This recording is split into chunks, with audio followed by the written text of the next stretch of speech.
All right, welcome to another episode of the Ridiculously Lame Wrestling Show. I am Robert Lentini, and we're going to be going over the November 13th episode of AEW Dynamite. We're just a little over a week away from Full Gear, and this episode took place in Bridgeport, Connecticut. Not Stamford, Swerve Strickland. This was in Bridgeport. We'll get to Swerve Strickland's blunder later. But overall, it was a decent show, and we'll start with the opening match. Juice Robinson and Jay White versus Hangman Page and Christian Cage. The patriarchy at ringside, Kip Sabian, Nick Wayne, and Nick Wayne's mom. Hook shows up out of nowhere. He attacks Nick Wayne over the barricade. They battle through the crowd. Nick Wayne's mom hops on the ring apron for a distraction. Kip Sabian bashes Juice Robinson over the head. Hangman Page hits the Deadeye pinfall victory for the heels. Okay match. Nothing exceptional happened here. We're just leading to Jay White versus Hangman at Full Gear or whatever. It was a fine match, but not really interested in Hook versus Christian Cage all that much. I'd be more interested in Hook mentoring Christian Cage. If Hook was in Nick Wayne's position, I'd be more interested. But yeah, just a okay opening to this week's episode of Dynamite. Renee Paquette interviews Mercedes Mone and Camille backstage. Mone will be defending her TBS championship against Kris Statlander at Full Gear. Well, the interview was interrupted almost right away. They filmed it in a hallway. So almost like a horror movie, Kris Statlander shows up in the back of the hallway and then rushes at them. She attacks Mone. She attacks Camille, beats them both down, and then tackles Mone through a wall. In AEW's version of a wall, not an actual wall, the cardboard wall that looks terrible, but at least they're trying. But I wish they would put I wish they would put a little more effort into making the wall and everything not look as so fake. Remember when Chris Jericho hit Samoa Joe with like a forklift through a wall? It looked ridiculous. This looks silly too, but it was fun. It was fun. At least they're trying, but it just doesn't. It looks hokey and it looks cheap. And it shouldn't. It doesn't have to look that way, but at least they're trying here. And I'm still not invested in Kris Statlander versus Mercedes Mone. I just don't understand how we got to Statlander being a heel, why we broke her away from Stokely Hathaway. I'm still stuck on that. I'll get over it, but I don't like Mercedes Mone and Camille together. They're not working together well. This whole storyline hasn't captured my attention, and I like pretty much everyone involved. Mone's an exceptional talent. Sasha Banks, Mercedes Mone is an exceptional talent. Kris Statlander is also an exceptional talent. It's the booking, how we're getting here. Didn't work. You know, we got Mone trying to hit Statlander with a car last week. Now we got Statlander tackling her through a wall. All backstage segments, nothing in front of the live crowd. It's not working for me. But what is working for me is this rivalry between Will Ospreay and Kyle Fletcher. I enjoyed Kyle Fletcher's promo a couple weeks ago. A lot of people thought it went on too long. They were chanting wrap it up. I understand. But if you're going to take a few extra minutes to try to explain to me a story, please do so, because there's so many times I'm watching AEW wondering why the hell I should care. Why do I care about JD Drake getting attacked tonight? We'll get to that in a minute. Why do I give a shit about that? Well, the seizing the Superstation segment with Jon Moxley. Holy shit, we'll get to that. But this promo here with Will Ospreay and Kyle Fletcher was going to be an interview with Tony Schiavone, but Ospreay comes to the ring and said, Schiavone, I'm going to politely ask you to leave because I'm going to call out Kyle Fletcher here and I want to have a conversation with him man-to-man. Fletcher comes down to the ring. He's not with the Don Callis family. Ospreay says, hey, I've been in the Don Callis family. I know you probably have something in your back pocket. You're not coming down here alone, so take out whatever's in your back pocket and throw it in the ring. I promise I'm not going to strike you. So he throws a screwdriver in the ring. Ospreay takes it, throws it, and it sticks into the padding on the floor outside the ring. It was a cool visual. Then Ospreay says, you've slept at my house. You've picked up my kids at school with me. And all this shit, and now you're shaving your head and saying you don't want to be like me, but then you're referencing me attacking Okada and Kenny Omega. You're right, I did betray those guys in the past. You're right, I did do those actions. But before that, I was also champion everywhere I've been. And what have you done, Fletcher? Not with Mark Davis and Aussie Open. What have you done on your own? Fletcher said Ospreay was right. He did do all those things for him. But he didn't actually do it for him. He was doing it for himself to make himself feel better. And he wanted to turn Fletcher into a Will Ospreay clone, but Fletcher's going to surpass Ospreay in every single way and challenged him to a match at Full Gear. Ospreay accepted, said he's Mr. Pay-Per-View, and I think he said there's been 4 AEW champions since I've been here, and none of them can match me on pay-per-view. I think he said something like that, which is true. He is regularly the best match on AEW pay-per-view. Ospreay versus Fletcher should be a good match at Full Gear. It was made official during tonight's promo. So after this, the Don Callis family shows up, but Ospreay says, hey, I've got friends too. Powerhouse Hobbs and Mark Davis show up, Kyle Fletcher's former partner. There's a brawl. Fletcher and Davis refuse to strike each other. Then we get this crazy transition into the match between Roderick Strong and Lance Archer, because Lance Archer is a part of the Don Callis family now. He's facing Roderick Strong. If Roderick Strong wins, he gets to be in the match with MJF at Full Gear. So he's facing him in a false count anywhere match, or a no DQ match, I guess. So Roderick Strong's music hits during the brawl. Lance Archer rushes to the tunnel on the entrance ramp. He's waiting. Come on, Roderick, where are you? Roderick shows up from behind, hits him with a kendo stick. Roderick Strong somehow managed to knock himself over with the kendo stick. He fell into the entrance ramp tunnel, and Lance Archer is still standing there. They cut to a break. They come back. They're brawling through the crowd. The crowd was very into this match, and I was too. It was pretty damn fun. I will say I wasn't invested at all in the storyline, but once these guys, they started going, I was entertained, and Roderick Strong wound up hitting a running knee. He leapt over the barricade. He's an incredible athlete. Leaps over the barricade, hits Archer with a knee to the face for the pinfall victory. We cut to MJF watching along. They filmed these in one day, in one sitting, in a half an hour. So MJF's just watching along in the same outfit and everything, and he's watching Roderick Strong win. He's frustrated. So Takeshita shows up. He attacks Strong. Adam Cole makes the save. Then we go right into Adam Cole versus Konosuke Takeshita. If Adam Cole wins this match, he's added to the MJF and Roderick Strong match at Full Gear, because Roderick Strong has won 3 matches. I saw one of them. I guess the other 2 were on Rampage or Collision. But Adam Cole has defeated Malachi Black and whoever to get to and Buddy Matthews. So naturally, he's not facing Brody King in the 3rd match. That would make too much sense, as he already defeated 2 House of Black members. Might as well face Takeshita in the final match. And this match was fine. Adam Cole looks orange as hell. I don't know what's going on with the spray tan situation. I don't know if him and MJF are like trying to see who does it more to look more ridiculous. I don't know if that's a bet they have going on backstage, but Adam Cole's spray tan looks absurd. But I love the way they started off this match, because Cole saved Roderick Strong. They're brawling with Cole's music. He hits Takeshita with a clothesline over the top rope just in time to pose for the boom.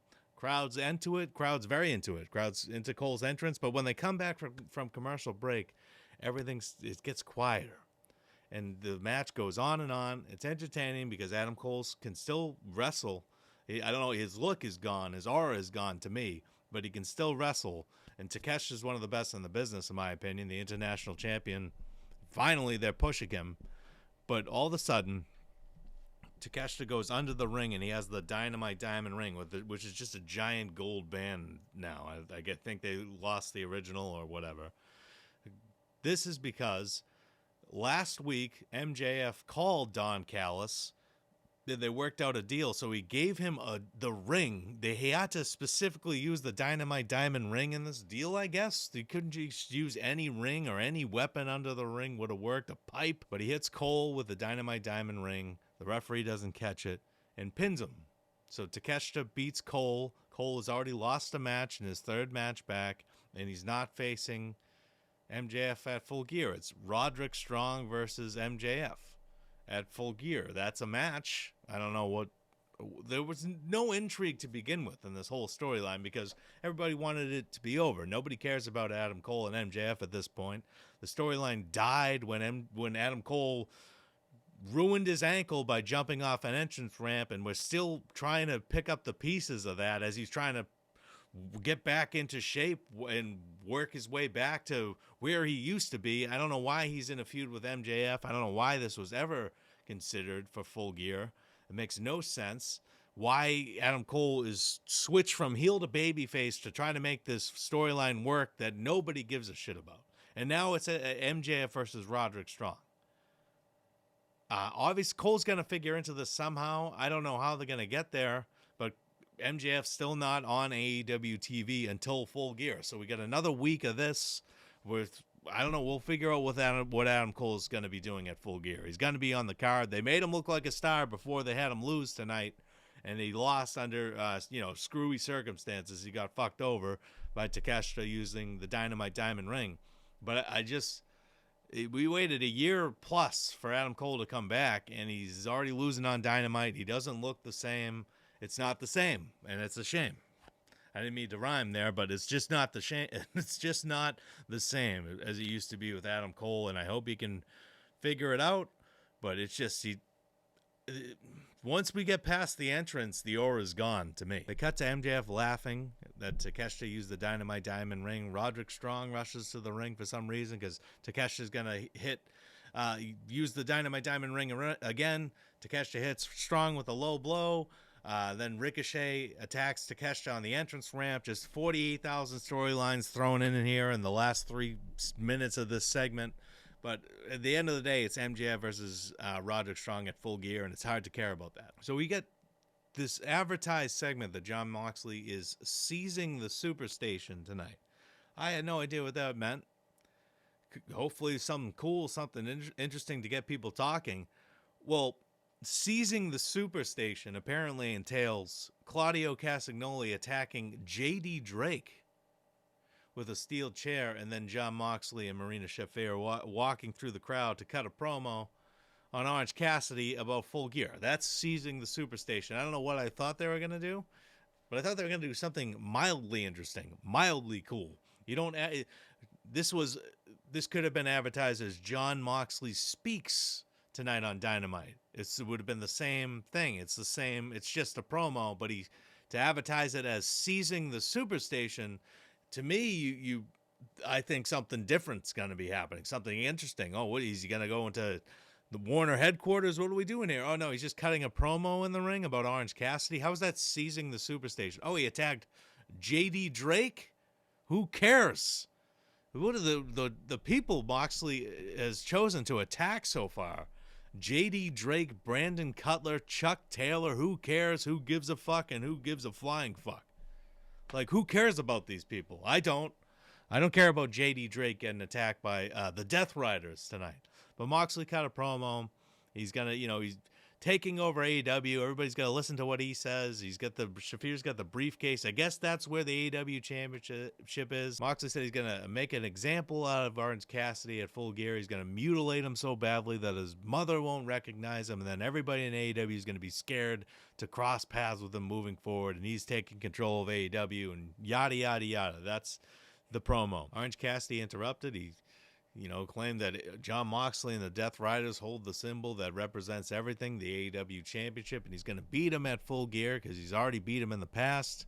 He called Wheeler Yuta a pawn, said he's going to defeat Wheeler Yuta next week so he can get rid of the pawn to get at the king. A nice little chess reference there by Orange Cassidy. But this promo was fine. And then we go back to Moxley, and he said, I got one last message for you guys at Full Gear. And to Orange Cassidy, abandon all hope. That was his message. I got news. I've already abandoned all hope for Full Gear, Mox. I've already abandoned all hope that AEW is going to turn things around creatively in time for Full Gear. It's not happening. This promo was fine. Nothing great. This is the main event of Full Gear. This is the AEW World Championship. This is seizing the Superstation. It's a promo with Jon Moxley and Orange Cassidy, and then a brawl breaks out because of course it did. Another brawl breaks out, and for some reason, Darby Allin's in the stands in a disguise, waiting at the perfect corridor for where Jon Moxley and the Death Riders are going to walk on their way out. He jumps onto him. He beats him down. The Death Riders escape. They go to the parking lot. Wheeler Yuta and Darby Allin are still battling. Darby Allin snuck into the Death Riders pickup truck that changed colors from silver to black, and now they're fighting again. But Claudio Castagnoli swings Darby Allin into the steel grate.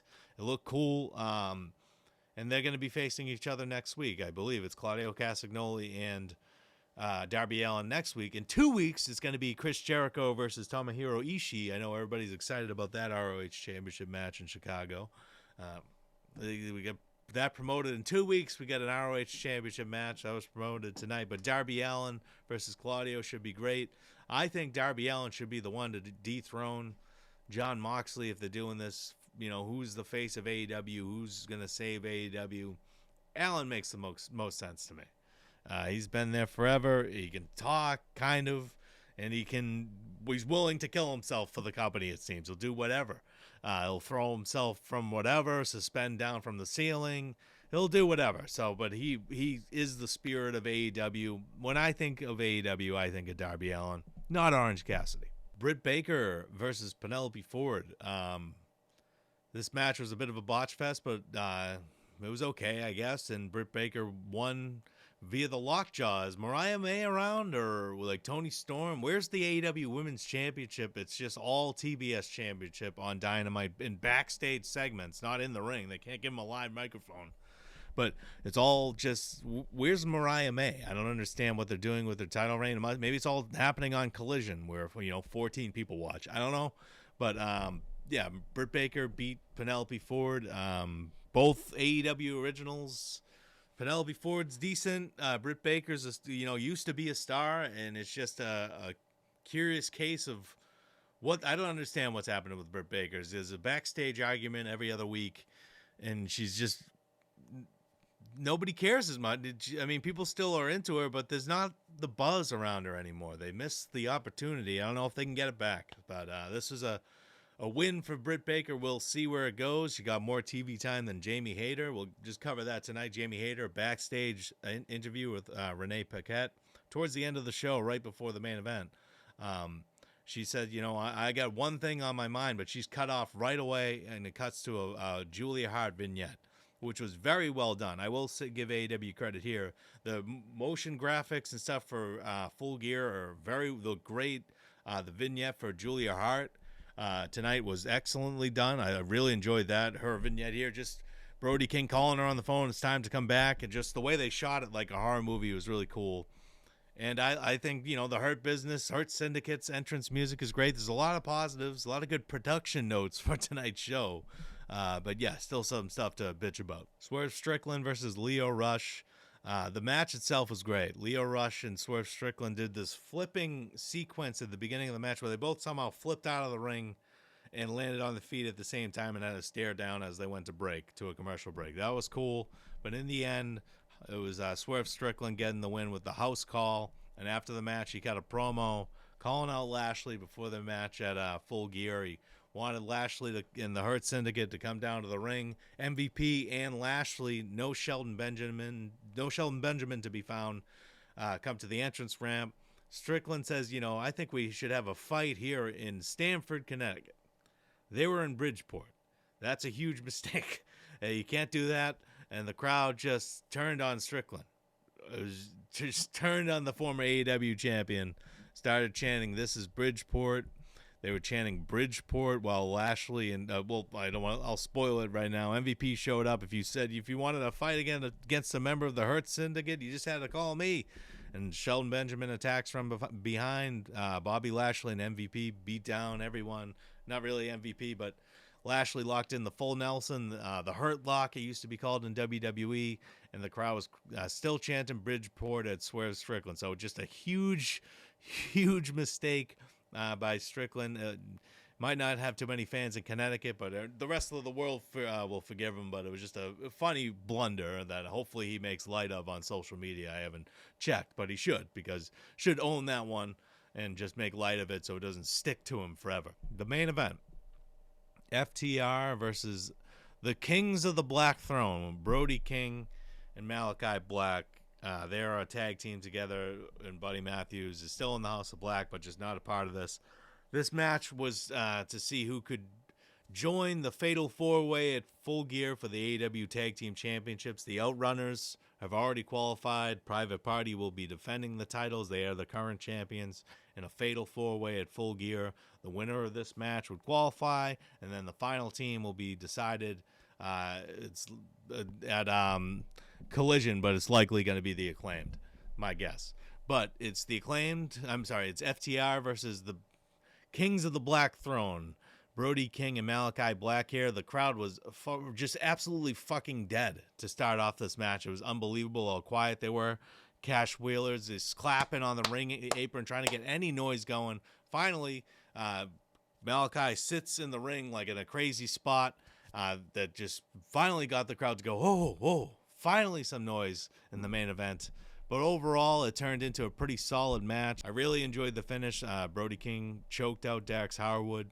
It was just a good match. And, you know, I thought Malachi Black was leaving AEW last week because he's, you know, sacrificing himself for Adam Cole and hugging and shaking hands and looking like he's just dead inside on the entrance ramp, like his time in the company was done. I guess he's not, and now he's fighting for the AEW Tag Team Championships alongside Brody King at Full Gear.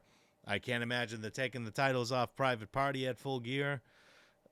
But, I mean, Brody King and Malachi Black would be a hell of a tag team as tag team champions. I still think they'd both be better served as single stars. I think Brody King could be an AEW champion, TNT champion, Malachi Black the same. Same with Buddy Matthews. They could be a trio. They just don't have to go for those stupid trios titles that I've never been able to invest in. I don't even know who the champions are right now. I don't know, maybe it's the Bang Bang Gang. I have no idea who the trios champions are. But the AEW tag team division's heating up ever since the Young Bucks dropped the titles. They're not on this show. They're still working from home because they're afraid of the Death Riders. I don't know how they're going to get to a storyline where people are going to cheer for the Young Bucks if they're going to try to bring them back as baby faces against the Death Riders. I do not think there's any way to get there. I sincerely don't. Maybe just only the people that already like the Young Bucks, that will happen. But I feel like that's where this is going. And the main takeaway from this show is the biggest storyline that needed to deliver is not working for me. The Jon Moxley Death Riders versus Orange Cassidy. That does not feel like a must-see pay-per-view main event match. That does not. I don't know why they haven't taken the right steps to make it feel important anyways. It's who cares about Chuck Taylor? Who cares about JD Drake? Who cares about Brandon Cutler? You know, like I said, I've already abandoned all hope. Moxley's saying, you know, if I win at Full Gear, all these people, everyone who wants the old AEW, whatever, can abandon all hope. I already have, buddy. I've abandoned all hope for this show, but there's still a little fragment of hope I'm holding on to that they'll turn this around. But, you know, you see glimpses of it during Dynamite that things are going to be course corrected, and then you just see stupid shit over and over again. We'll see, but overall, you know, decent episode of Dynamite. I don't think it was the show they needed. They need a storyline that really hits. It's never going to be like the Bloodline or anything like that, but they need a storyline that people are talking about, and I don't think it's Jon Moxley and the Death Riders. I just don't. I hope I'm proven wrong. If Shane McMahon gets involved, wherever the hell this goes, who knows? But right now, on the build to Full Gear, a lot of stuff isn't working for me. But that is it for this episode of the Ridiculously Lame Wrestling Show. Thank you so much for watching, and subscribe if you haven't. We'll catch you guys on the next show.